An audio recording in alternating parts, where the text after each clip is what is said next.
Hello everyone, my name is Zirui Zhou.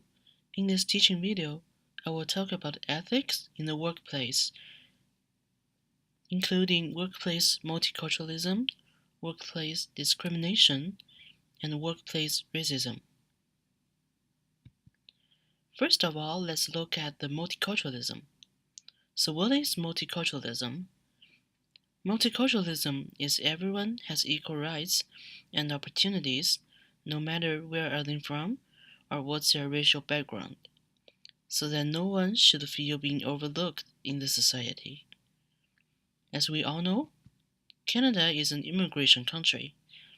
But do you know when is the Multiculturalism Day in Canada? On November 13th, 2002, the Government Canada, by Royal Proclamation, designated June 27 of each year as Canadian Multiculturalism Day. According to the data in 2016, over 250 ethnic origins or ancestries were reported by the Canadian population, and 4 in 10 people reported more than one origin. So how does multiculturalism relate to the workplace? People's gender, culture, ethnic, racial, and other types of identities shape how people experience, see, and know the world. People from diverse backgrounds think, learn, and react differently, so that multicultural workplaces usually have more creative opinions and perspectives. Here are some advantages of multiculturalism in workplace. Firstly, it makes people understand and respect for cultural differences. Secondly, diversified ideas will increase creativity. Thirdly, it will enhance service quality for customers. Now I have 2 examples about the multiculturalism in the workplace. The first example is when employees from different countries working in the same workplace. The diversity and different cultural values allows them to acquire new ideas and learn to be more open-minded. The second example can be for every global company. Having employees can speak variety language is necessary because their customers are from all over the world. So when they offer services, communication is the key to make customers satisfied and to make the business successful. As I mentioned before, Canada is a country with multicultural background. Some statistics exposed most of Canadians believe that multicultural will bring benefits to Canada. According to the Figure 1, Canada's multicultural makeup is one of the best things about this country. There are 84% of Canadians, including 44% of strongly agree, plus 40% of somewhat agree. They believe that Canada's multicultural makeup is one of the best things about this country. Now let's move to Figure 2. In Figure 2, 61% of Canadians believe that multiculturalism can strengthen national identity. This number is twice bigger than Canadians who think the multiculturalism will weaken its national identity.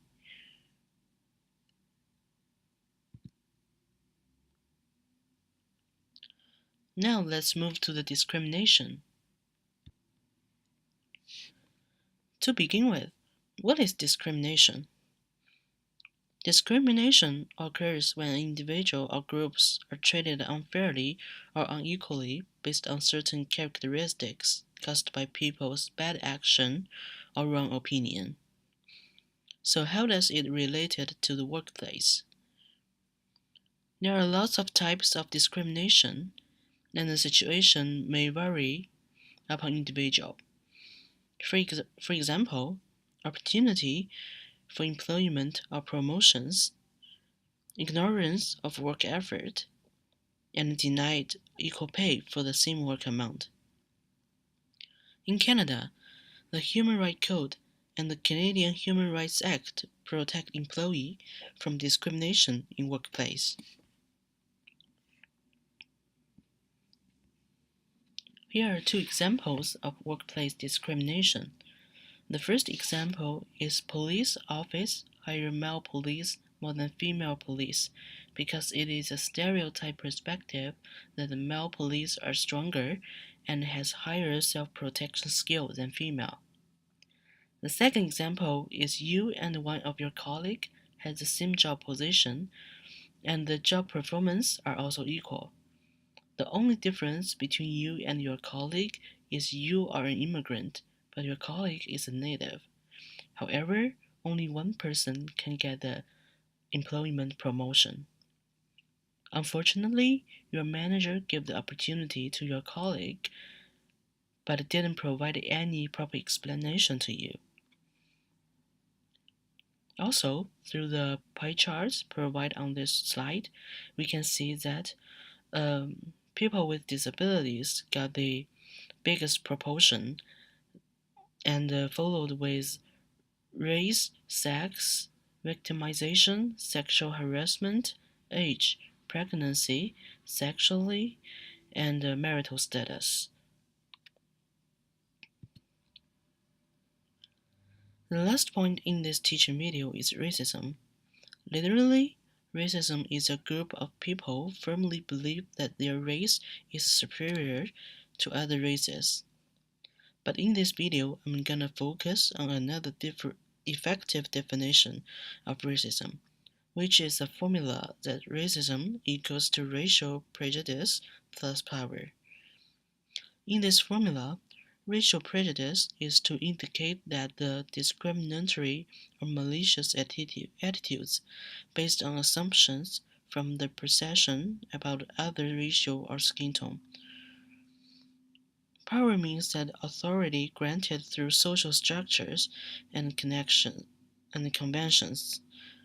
possibly supported by force or threat of force, and access to the means of communications and resources.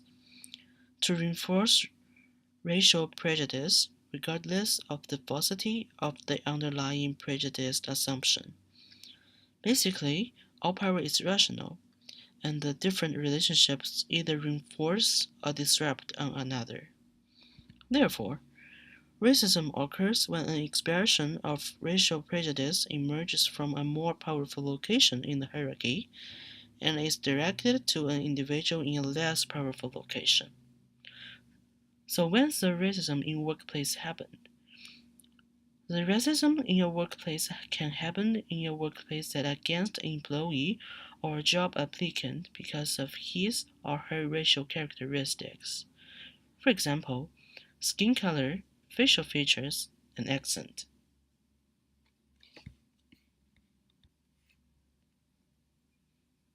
Lastly, there are two examples about a racism in workplace. The first one is people use prejudice or impolite words as a joke while they talk to people from other races. The second example is when people with different racial background join a company that the majority employees are native, they may well feel hard to adapt because they probably will hear judgments that are against themselves and sometimes even their racial background.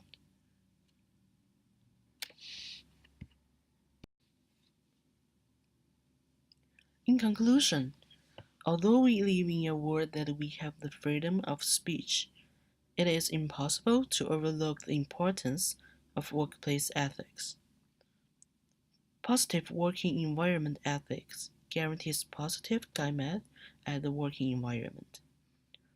Working environment ethics leads to upbeat, fulfilled workers who appreciate coming to work instead of treating it as an insignificant source of burden.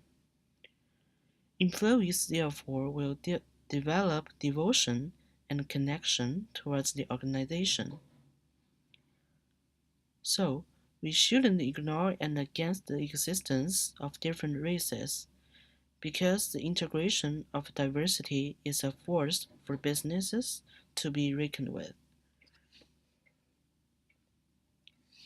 That's the end of the teaching video. Thanks for watching.